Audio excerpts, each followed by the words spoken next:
अगर आप देखें तो कह सकते हैं कि संविधान की जो बुनियाद थी वो बी.एन. राव ने रखी, लेकिन उस पर जो भवन बना वो बाबा साहब भीमराव अंबेडकर ने बनाया।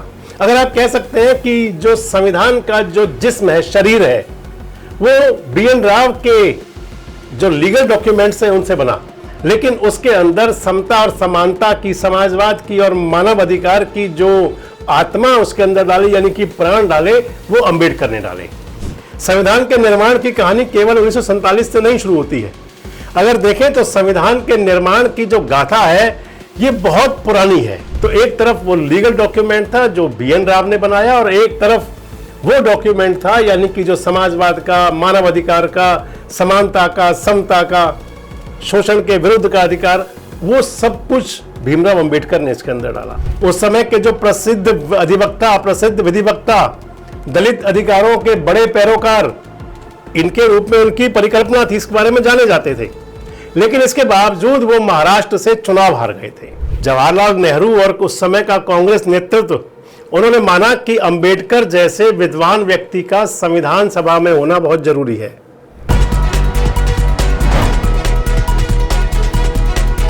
दोस्तों नमस्कार, मैं संजय मग्गू और मौजूद है देश रोजाना के डिजिटल मीडिया मंच पर। आपके साथ जुड़ रहा हूं एक ऐसे मुद्दे को लेकर जो इस समय पूरे देश के अंदर चर्चा में है। एक ऐसा मुद्दा जिसको लेकर के समानांतर दो पक्ष आमने सामने भी हैं। एक ऐसा मुद्दा जो हर जनमानस से जुड़ा हुआ है। मुद्दा है संविधान का। संविधान किसने बनाया, संविधान निर्माता कौन है, संविधान लिखने वाले कौन थे, असली संविधान निर्माता कौन है, संविधान निर्माण के अंदर बाबा साहब डॉक्टर भीमराव अंबेडकर का क्या योगदान था, क्या वे ही संविधान निर्माता थे या उनके साथ औरों का भी सहयोग था, संविधान निर्माण के अंदर बी.एन. राव की क्या भूमिका थी, संविधान निर्माण के अंदर जो निर्मात्री सभा थी जिसके अंदर 299 मेंबर थे, डॉक्टर राजेंद्र प्रसाद जिसके अध्यक्ष थे, उनका क्या योगदान था, जो ड्राफ्ट कमेटी बनी थी जिसके अंदर 7 मेंबर थे, उन सभी मेंबरों की क्या भूमिका थी उसके अंदर। और ये सवाल सब बड़े इसलिए हो रहे हैं क्योंकि पिछले काफी दिनों से मैंने आपको बताया कि समानांतर लोग आमने सामने हैं, इसको लेकर चर्चाएं हैं।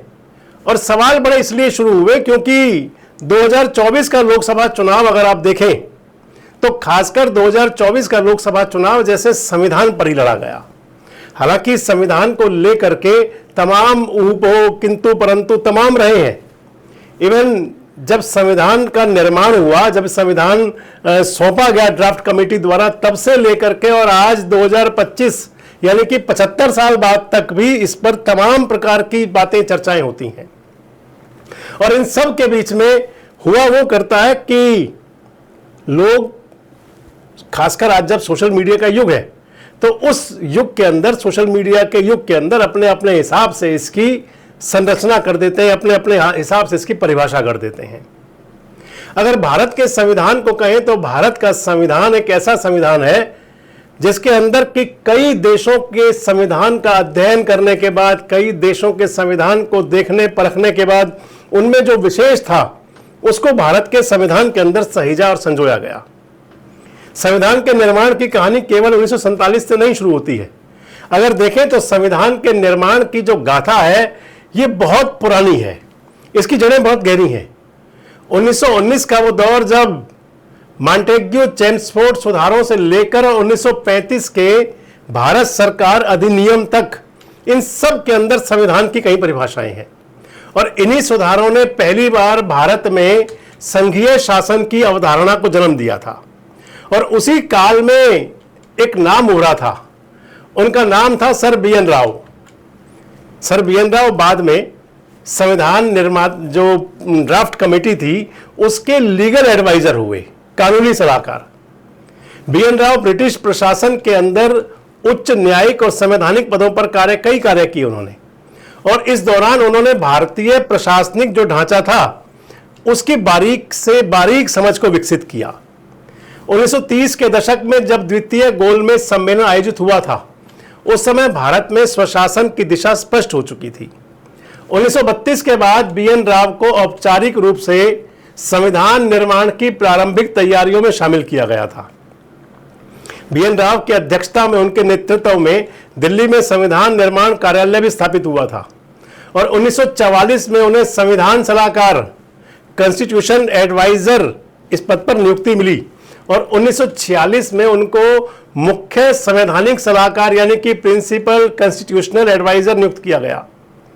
BN राव का कार्य था कि अब तक बने सभी संवैधानिक मसौदों, जिसके अंदर ब्रिटिश कानूनों, प्रांतीय विधानमंडलों की रिपोर्टों, भारतीय नेताओं के सुझाव, इन सब को संकलित करके एक आधारभूत प्रारूप तैयार किया जाए।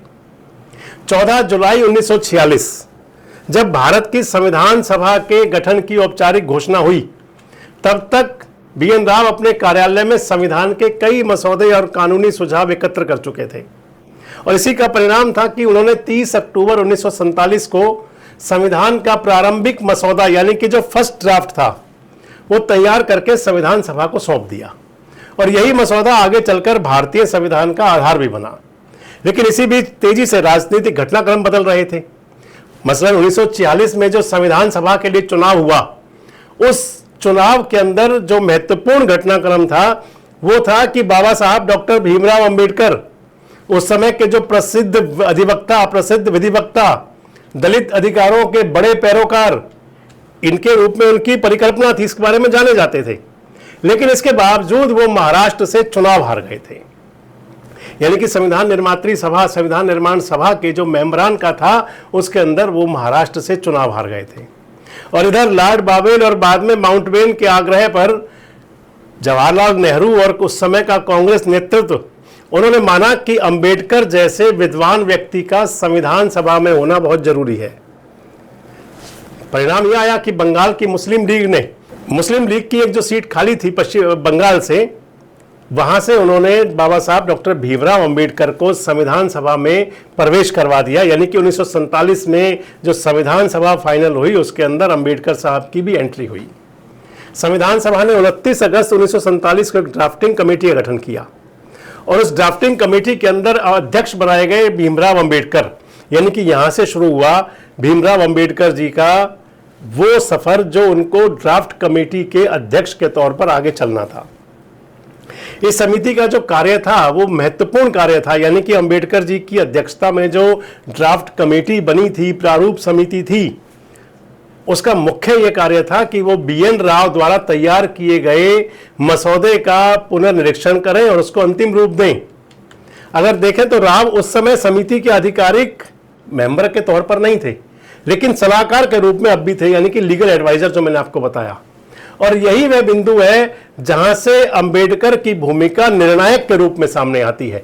यानी कि 1947 में जब संविधान निर्मात्री सभा और ड्राफ्ट कमेटी को वो ड्राफ्ट सौंपा गया, फर्स्ट जो ड्राफ्ट था जिसको BN राव ने बनाया था, और उसका अध्ययन करना था अंबेडकर जी की कमेटी को। और यहीं से वो बात आ जाती है कि जब बड़ी भूमिका डॉक्टर अंबेडकर की शुरू हो गई। और अगर देखें तो संविधान के अंदर डॉक्टर अंबेडकर का जो सबसे बड़ा योगदान था वो ये था कि उन्होंने BN राव के मसौदे को, जो कानूनी दस्तावेज था, जिस दस्तावेज को, जिस ड्राफ्ट को एज ए लीगल आप डॉक्यूमेंट्स कह सकते हैं, BN राव ने दिया था, लेकिन अंबेडकर साहब ने उस लीगल डॉक्यूमेंट को, उस कानूनी दस्तावेज को मात्र कानूनी नहीं रहने दिया। अंबेडकर ने उसके अंदर सामाजिक न्याय और मानवाधिकार की भावना को ओतप्रोत कर दिया। उस संविधान के अंदर समाजवाद की और उसके साथ साथ आप कह सकते हैं कि मानव अधिकारों को जो शामिल किया गया वो अंबेडकर की परिकल्पना थी। संविधान के अनुच्छेद 12 से 35 तक के जो मौलिक अधिकारों का स्वरूप है, ये उसी दृष्टि का परिणाम है। समानता, स्वतंत्रता, शोषण के विरुद्ध अधिकार, धार्मिक स्वतंत्रता और संवैधानिक उपचार जैसे प्रावधान, ये सब कुछ अंबेडकर के समाजदर्शी दृष्टिकोण से जुड़े हुए हैं। यद्यपि कई मौलिक विचार और संस्थागत ढांचे जैसे सुप्रीम कोर्ट, हाई कोर्ट, संघीय ढांचा, नीति निर्देशक तत्व, ये सब कुछ पहले संविधान सभा की चर्चा में आ चुके थे, लेकिन भीमराव अंबेडकर ने उन्हें व्यावहारिक और भारतीय सामाजिक संरचना के अनुरूप ढाला। जो भारत का करैक्टर था, भारत का जो चरित्र था, भारत की जो व्यवस्था थी, इस सब को अंबेडकर ने किया। और अगर देखें तो यही कारण है कि भारत के संविधान को एक जीवित दस्तावेज माना जाता है। अब अगर देखें तो BN राव और अंबेडकर की भूमिकाएं क्या थी, यहां गहनता से अगर आप इस पर निरीक्षण करें, इस पर नजर डालें, इस पर परख करें, तो एक तरफ वो लीगल डॉक्यूमेंट था जो BN राव ने बनाया और एक तरफ वो डॉक्यूमेंट था, यानी कि जो समाजवाद का, मानवाधिकार का, समानता का, समता का, शोषण के विरुद्ध का अधिकार, वो सब कुछ भीमराव अंबेडकर ने इसके अंदर डाला। यानी कि बीएन राव और अंबेडकर को आप एक दूसरे का संविधान के मामले में पूरक मान सकते हैं। बीएन राव का दृष्टिकोण विधिक और संरचनात्मक था, जबकि अंबेडकर का दृष्टिकोण सामाजिक और सुधारवादी था। अगर आप देखें तो कह सकते हैं कि संविधान की जो बुनियाद थी वो बीएन राव ने रखी, लेकिन उस पर जो भवन बना वो बाबा साहब भीमराव अंबेडकर ने बनाया। अगर आप कह सकते हैं कि जो संविधान का जो जिस्म है, शरीर है, वो बीएन राव के जो लीगल डॉक्यूमेंट्स हैं उनसे बना, लेकिन उसके अंदर समता और समानता की, समाजवाद की और मानव अधिकार की जो आत्मा उसके अंदर डाली, यानी कि प्राण डाले, वो अंबेडकर ने डाले। और यही संतुलन भारतीय संविधान को अद्वितीय करता है। एक और सच है, संविधान का उद्देश्य, जो बाद में प्रस्तावना या प्रीएम्बल कहलाया, जनवरी 1947 में ही संविधान सभा द्वारा पारित किया जा चुका था। उसमें भारत को संपूर्ण प्रभुत्व संपन्न लोकतंत्रात्मक गणराज्य घोषित करने की भावना पहले से ही दर्ज थी। और इसी प्रकार मौलिक अधिकारों पर भी चर्चा जून 1947 में शुरू हो गई थी। परंतु इन सिद्धांतों को व्यावहारिक रूप देने का श्रेय जो जाता है वो उस ड्राफ्टिंग कमेटी को जाता है जिसका नेतृत्व भीमराव अंबेडकर कर रहे थे। आजादी के बाद जब संविधान लागू हुआ तो दुनिया ने देखा कि कैसे एक विविध, बहुभाषी, बहुधर्मीय देश, यानी कि भारत एक ऐसा देश जिसके अंदर विभिन्न भाषाएं, विभिन्न धर्म, विभिन्न समाज, और उसका एक संवैधानिक ढांचे के भीतर एकजुट कर देना, ये भारतीय संविधान की सुंदरता है। और अगर कहें तो ये उपलब्धि केवल किसी एक व्यक्ति की नहीं हो सकती, ये उपलब्धि किसी एक व्यक्ति की नहीं थी, यह उन सभी सदस्यों की थी, यानी कि 299 मेंबर्स संविधान निर्मात्री सभा के और बाकी ड्राफ्ट कमेटी के, जिन्होंने संविधान सभा में बैठकर 2 साल 11 महीने 18 दिन तक गहन विचार विमर्श किया। लेकिन यह भी तथ्य है कि बीएन राव के बिना वह बुनियादी ढांचा अस्तित्व में नहीं आ सकता था। और यह भी बिल्कुल सत्य है कि अगर वो ढांचा होता, लेकिन उसके अंदर जो समता, समाजवाद और मानवाधिकार की जो आत्मा उसके अंदर संजोई भीमराव अंबेडकर जी ने, अगर वो ना होती तो ये फिर संविधान आत्मा विहीन रह जाता। इतिहास में अक्सर होता है कि राजनीतिक प्रतीक किसी बौद्धिक योगदान को ढक लेते हैं। अंबेडकर एक जननायक थे, इसलिए उनका स्वाभाविक रूप से उनका नाम ज्यादा प्रसिद्ध हुआ। बाबा साहब अंबेडकर ने 2 चुनाव लड़े, हालांकि चुनाव नहीं जीत पाए, लेकिन उनका जो ऑरा था वो काफी फेमस था। और अगर देखें तो जो बीएन राव का योगदान था वो मौन था, शांत था, क्योंकि वो एक नौकरशाह थे, ब्यूरोक्रेट कह सकते हैं उनको आप। लेकिन गहराई जो थी उनकी भी निर्णायक थी। स्थिति वही है, वही पोजीशन है जो मैं आपको बता रहा था कि जैसे किसी वास्तुकार ने भवन के निर्माण की योजना बनाई हो, उसका नक्शा तैयार किया हो, और किसी दूसरे ने उसको जीवन देकर, यानी कि उसको बना करके उसको सजाया हो। एक वो जिसने ढांचा बनाया और दूसरा वो जिसने इंटीरियर डिजाइन किया। भवन की शोभा इंटीरियर से ज्यादा सामने आती है, लेकिन ढांचे को भी आप किसी भी प्रकार से अनदेखा नहीं कर सकते। अगर आप देखें तो फिर ये जो रचना है भारत के संविधान की, ये बीएन राव और बीआर अंबेडकर दोनों के बिना ही अधूरी है। और इसके अलावा फिर जो 299 मेंबर जो और हैं, उन किसी की भूमिका को भी आप नजरअंदाज नहीं कर सकते। आज के समय में देखें, क्योंकि इस समय जो हालात बन रहे हैं, जिस समय की स्थिति है, संविधान को लेकर के जिस प्रकार से पक्ष विपक्ष दावे करता है, ऐसे में जरूरी है कि हमारे जो संविधान के लिए इसे किसी एक व्यक्ति पर आधारित नहीं बल्कि एक संस्थागत और बौद्धिक प्रक्रिया के रूप में देखा जाए। संविधान किसी एक व्यक्ति का नहीं बल्कि भारत की सामूहिक चेतना का परिणाम है, उस चेतना का जिसने गुलामी के बाद लोकतंत्र का स्वप्न देखा और उसे वास्तविकता में बदला। आज हम भारत के, आजाद भारत के नागरिक हैं, समानता और स्वतंत्रता के अधिकार का उपयोग करते हैं, तो फिर हमें उन सभी को नमन करना चाहिए जिन्होंने इस यात्रा को संभव बनाया। बीएन राव हो चाहे बीआर अंबेडकर हो, दोनों का विधिक ज्ञान, दोनों की सामाजिक दृष्टि, और इसके बाद में इसके अंदर जो उस समय के हुक्मरान थे, चाहे वो जवाहरलाल नेहरू हो या सरदार पटेल साहब हो और बाकी तमाम जो सियासतदान थे, उन सभी की क्षमता, ये सभी उस विराट वृक्ष की जड़ें हैं जिसे हम भारतीय संविधान कहते हैं। और अगर आप सीधे सीधे शब्दों में कह लें तो ये वाद विवाद का विषय नहीं है कि वास्तविक निर्माता कौन है।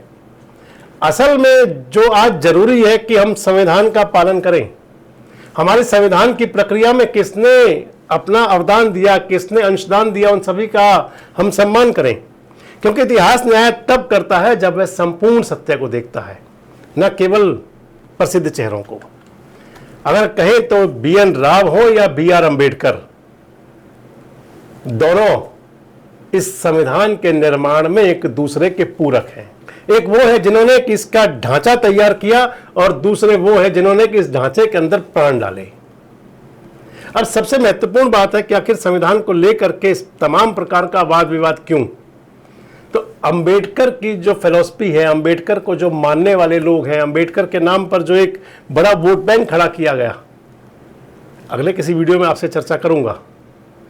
कहीं उस वोट बैंक को अपनी तरफ आकर्षित करने के लिए इस प्रकार की अवधारणा आगे बढ़ाई जाती है। लेकिन अगर इसके तथ्य में आप जाएंगे तो जरूरी है कि संविधान निर्माण के अंदर बाबा साहब डॉक्टर भीमराव अंबेडकर का जो उन प्रमुख योगदान हो और उनके साथ में जो बाकी सभी सदस्य हैं, उन सभी को याद किया जाना। आप कितने सहमत हैं? कमेंट्स बॉक्स में अपनी बात जरूर कहें। जुड़े रहिए हमारे साथ, देखते रहिए देश रोजाना। हमारे साथ जुड़े रहने के लिए सब्सक्राइब करें देश रोजाना के YouTube चैनल को और नई वीडियो की नोटिफिकेशन पाने के लिए बेल आइकन जरूर दबाएं। अगर आप ये वीडियो Facebook या Instagram पर देख रहे हैं तो पेज को लाइक और फॉलो जरूर करें और ज्यादा से ज्यादा शेयर करें।